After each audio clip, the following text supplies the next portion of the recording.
Hey les amis, nous voilà pour une petite vidéo comme j'expliquais. Je vais demander si ça intéressait des personnes de savoir sur le planning grossesse que j'ai eu. Donc voilà. Donc j'ai mis un peu de temps à en parler parce que c'est vrai que c'est pas facile à expliquer parce qu'il y a des personnes qui vont dire oui t'as fait exprès, bref. Donc en fait voilà. Donc j'avais déjà 3 enfants.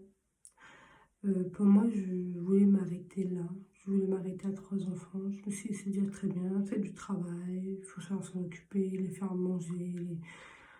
Enfin, il faut de l'argent, quoi. C'est pas un enfant qu'on fait et puis qu'on laisse sans manger. Donc voilà. Donc en fait, voilà. Donc comme j'explique, j'avais 3 enfants à l'époque. Donc il y a à peu près 4 ans et demi, j'avais que 3 enfants. On n'en voulait pas plus. Donc en fait, il y a un moment, je me suis rendu compte que j'étais en retard à peu près d'une semaine, voire 2 semaines dans mon cycle. Et en fait, dans mon retard, donc j'ai fait un test de grossesse qui était négatif, mais je me suis dit, j'ai jamais été en retard dans mon cycle.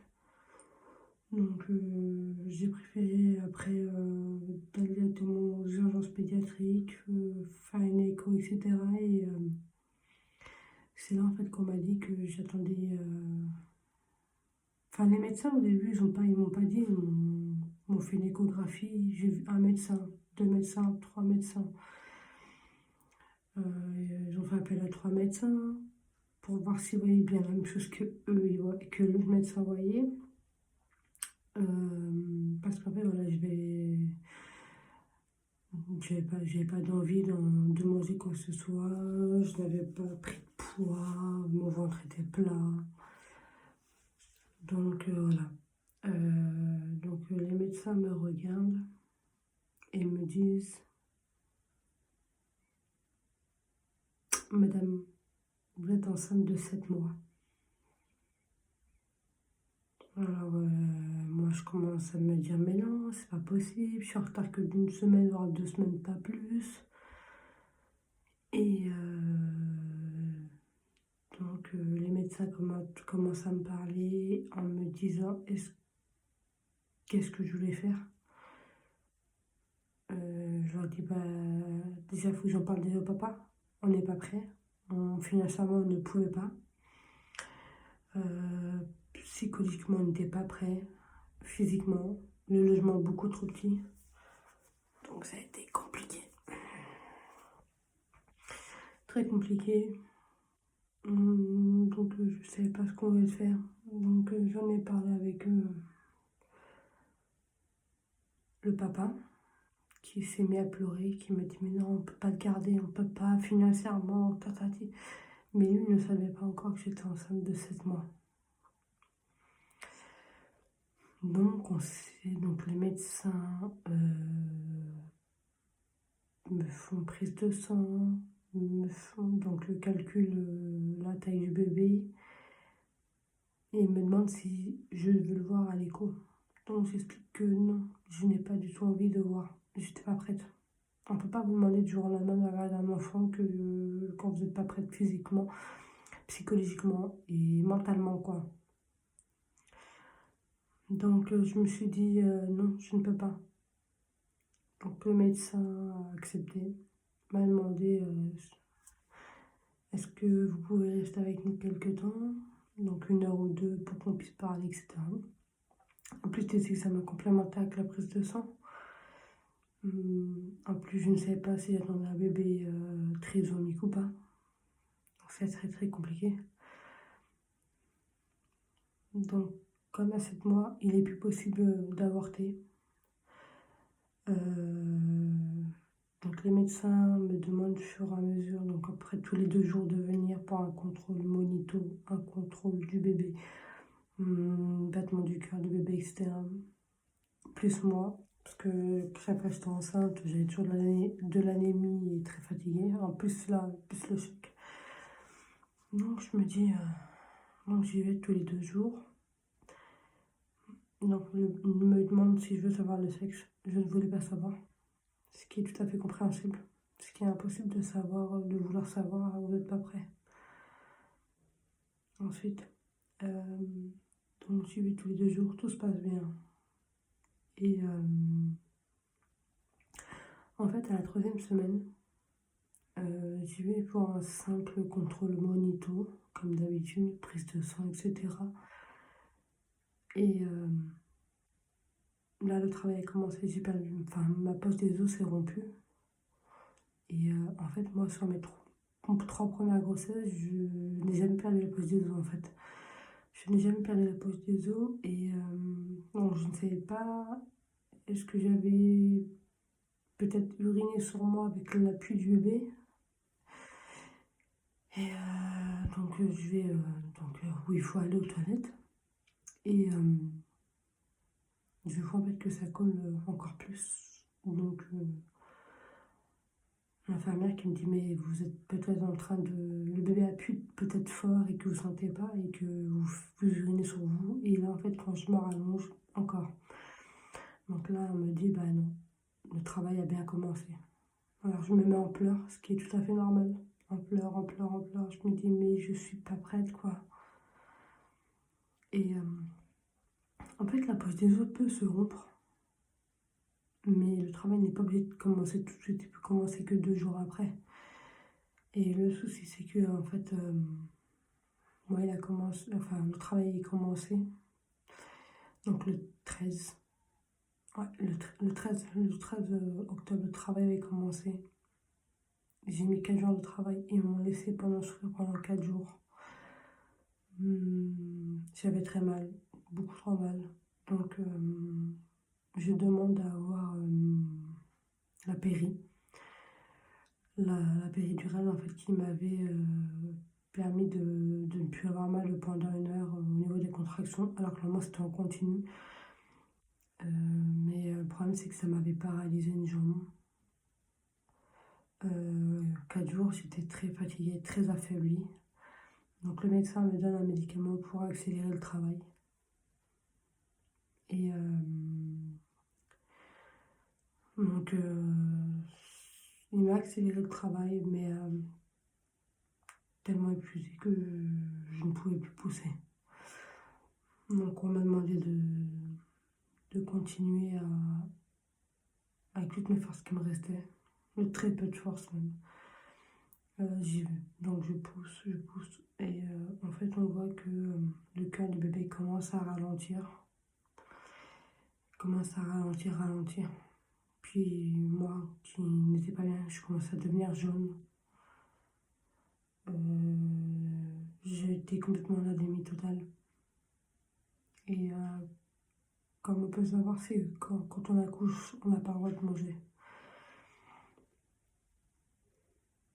Donc ça a été très compliqué pour moi. C'était mes 4 jours les plus difficiles en fait. Parce que 3 semaines plus tôt, je venais d'apprendre que j'étais enceinte. Et donc 4 jours plus tard, 3 semaines plus tard, j'accouche, ce qui n'était pas prévu. Mais ce que je comprends pas, c'est j'étais sous pilule tous les jours. J'avais tout le temps mon réveil qui sonnait, le rappel, pilule, je prenais, etc. Et voilà, malheureusement, le bébé était bien présent. Au début, je me disais malheureusement. Mais après, c'est Dieu qui a décidé ainsi. Donc j'étais à 4 jours de travail, 4 jours de travail infernal, très fatiguée, très affaiblie. Donc, bébé très fatigué aussi. Quand le bébé était très fatigué, donc tellement plus de force qu'ils ont pris les ventouses pour prendre le niveau de la tête du bébé, pour pouvoir m'aider à la faire sortir. Et la ventouse a lâché la première fois. Ils ont repris la ventouse une deuxième fois pour la sortir parce que c'était très compliqué pour moi et pour le bébé. Et à ce moment-là, en fait, je ne savais pas si c'était une fille ou un garçon. Donc je me disais, ça y est quoi, je vais encore être maman d'un 4e enfant. Et le souci, c'est que on n'était pas prêt. Et en fait, au moment d'accoucher, l'épisode des ventouses sont passés et j'ai même pas le temps de voir le bébé, quoi. On l'emmène directement en couveuse avec l'oxygène parce que le bébé était mal oxygéné. Euh, donc j'ai pas pu voir le bébé tout de suite. J'ai pas vu le bébé tout de suite, je l'ai vu que le lendemain. Et quand je l'ai vu, j'étais vraiment très mal en point, moi déjà. Et quand je suis montée dans la chambre du bébé, j'ai vu que j'étais encore plus mal en point parce que je voyais que le bébé était en souffrance. Et pour moi, c'était de ma faute qu'elle soit dans cet état-là. Et les médecins viennent doucement. Donc pendant 2 3 jours, t'es sous oxygène, pardon. Ce qui est normal après 4 jours de travail, c'est tout à fait normal. Euh, C'était très dur. Et le bébé en fait est resté pendant un mois, en néonate. Parce qu'en fait on lui avait laissé au niveau de la tête, elle avait une hémorragie cérébrale à cause de la ventouse. Et c'est là où on m'a dit que, enfin, on m'a dit pour, je crois, peut-être elle a dû avoir 15 jours, 15 jours de vie. Et on me dit, bah, l'enfant a une sacrée bosse, donc ça devrait partir. Mais en fait, on voyait qu'elle avait des problèmes au niveau des membranes, en fait, au niveau des bras, des jambes, elle avait des problèmes. Mais donc en fait, les médecins nous disent qu'ils vont lui faire un scanner, une IRM. Et à ce moment-là, en fait, le monde s'écroule parce que au moment du résultat, on nous dit que la petite a une hémorragie cérébrale. Et qu'en fait, il risque d'avoir des problèmes de parole, de vision, de la façon de marcher. Euh, Plein de problèmes, quoi. Vous savez, quand c'est le moteur qui est touché, la plupart des choses ne fonctionnent pas. Au jour d'aujourd'hui, en fait, donc on m'a dit qu'elle devait faire un scanner ou une IRM, je sais plus, tous les 6 mois. Et au début, je le faisais tranquillement. Et au fur et à mesure, je voyais que ça ne servait à rien, en fait. Ça ne bougeait pas. Et on se disait aussi qu'on ne comprenait pas pourquoi elle avait autant d'IRM à faire ou de scanners. Parce que c'est des rayons X qui sont cancérogènes, donc qui peuvent avoir des soucis de santé. Donc on a fait je crois tous les 1 an à peu près. Et puis à 2 ans, j'ai arrêté en fait. Je l'ai fait pendant 2 années, après j'ai arrêté parce que je voulais qu'elle grandisse normalement, elle mangeait normalement, tout ce qu'il fallait. Mais c'est vrai que au bout d'un certain moment, elle avait des problèmes. En fait, elle avait au niveau du visage son œil qui descendait. Enfin, c'est pas descendre comme ça. C'était tout le temps, c'était après comme ça descendait tout le temps. Euh, et et donc, on s'est inquiété. Les médecins nous ont fait plus de peur. Parce qu'ils aiment bien vous dire, votre enfant aura tel problème, peut-être qu'il aura ça, ça, ça. En fait, au lieu d'aider les parents en leur disant on est là pour vous, vous ne s'en faites pas, ça va s'améliorer. Non, en fait, on me disait, mais non, lui, elle aura des problèmes de ci, de ça. Donc c'est vrai qu'une hémorragie cérébrale, c'est quand même important. C'est très très important, c'est quelque chose qu'il faut vraiment faire attention.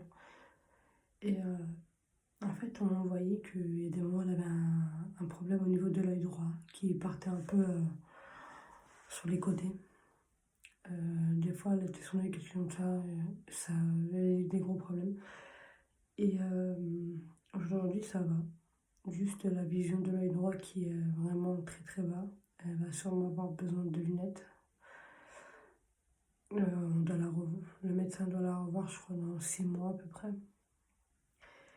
Mais voilà, comme je disais, en fait, un déni de grossesse, c'est pas de notre faute en fait. C'est pas du tout de notre faute parce qu'en fait, notre corps ne voulait pas de ce bébé. Je parle pas que moi en question, pour plusieurs femmes. un délai de grossesse, ça arrive à beaucoup de gens. On vous dit, mais prenez la pilule. Mais vous êtes marrant, on la prend la pilule. La preuve, je l'ai prise. J'ai eu mon cycle normalement pendant 7 mois. Donc ça a été enfin 6 mois et demi, ouais, 6 mois et demi. Tout a été normal au début. Pas de prise de poids, pas d'envie de manger de chocolat, de fraises, de quoi que ce soit. Et aujourd'hui, en fait, l'enfant est venu au monde, mais je me dis en même temps que je remercie Dieu parce que